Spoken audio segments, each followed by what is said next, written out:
2024 అంటే 2019 ఎలక్షన్‌తో పోల్చుకుంటే 2024లో పవన్ కళ్యాణ్ గారు ఎప్పుడైతే మోడీ గారితో గాని, ఏదో చంద్రబాబు నాయుడు గారు జైల్లో ఉన్నప్పుడు పవన్ కళ్యాణ్ గారు ఇక్కడికి వచ్చి ఆయన వెంట నిలబడతామని చెప్పి కాపులందరినీ కూడా మీరు పెద్దన్న పాత్ర పోషించండి అని చెప్పి కాపుల్ని ప్రత్యేకంగా ఆయన అడగడంతో కాపులందరూ ఏకధాటిగా ఏ పార్టీలో ఎలా ఉన్నా కూడా పార్టీలకు అతీతంగానే కాపులందరూ కూడా ఈ పవన్ కళ్యాణ్కి జనసేనకి మద్దతు ఇవ్వడం జరిగింది.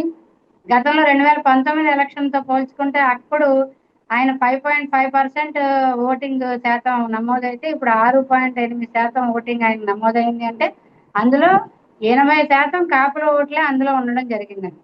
ఎందుకంటే కాపులు పెద్ద ఎత్తున ఆయన వెనకాల నిలబడి ఆయన యొక్క ఇచ్చిన అంశాలు కాపుల గురించి ఆయన మాట్లాడిన మాటలను కూడా ఆయన చంద్రబాబు నాయుడిని ఎవరు నమ్మలేదండి.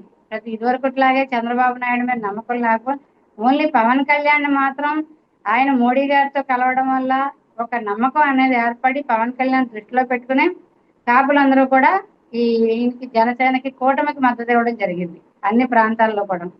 కానీ ఇప్పుడు కాపుల పరిస్థితి ఏదో కరివేపాకులాగా అయిపోయింది. ఎందుకంటే పవన్ కళ్యాణ్ ఒక్కడు మాత్రం మాకుంటే చాలు, ఇంకా మిగిలిన కాపులు అవసరం లేదు, పవన్ కళ్యాణ్ అనక కాపులు ఉన్నారు కదా అని చెప్పే దృష్టితో చంద్రబాబు నాయుడు గారు మిగిలిన కూటమి పార్టీలు అన్ని కూడా చూస్తూ కాపుల్ని అన్ని ప్రాంతాల్లో అన్ని నియోజకవర్గాల్లో కూడా కాపుల్ని అణగదొక్కే ప్రయత్నమే చేస్తున్నారు.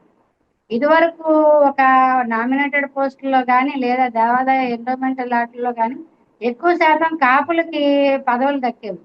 కానీ ఇప్పుడు కాపులు ఎక్కడా కూడా కనిపించలేని పరిస్థితి. అదేవిధంగా కాపు అధికారులను కూడా చిన్న చూపు చూస్తూ కాపుకి అధికారులు ఎవరికి కూడా పోస్టింగ్లు కూడా లేని పరిస్థితిలో ఉండి వారికి కనీసం నాన్ ఫోకల్ పోస్టులన్నీ ఇస్తూ దూర ప్రాంతాలకు పంపించేయడం, కుటుంబాలకు దూరంగా ఇలాగా అధికారులని కూడా చాలా విధంగా వేధింపులకు గురి చేస్తా ఉన్నారు. ఇప్పుడు కాపులందరూ కూడా ఈ 2 సంవత్సరాల్లో పవన్ కళ్యాణ్ గారు నమ్మి ఆయన వెనకాల వచ్చిన కాపులందరూ కూడా ఇప్పుడు ఏమనుకుంటున్నారంటే కాపులందరూ మోసపోయాం మరోసారి ఈ పవన్ కళ్యాణ్ గారి వల్ల అని చెప్పి అందరూ కూడా వేదనకు గురవుతా ఉన్నారు.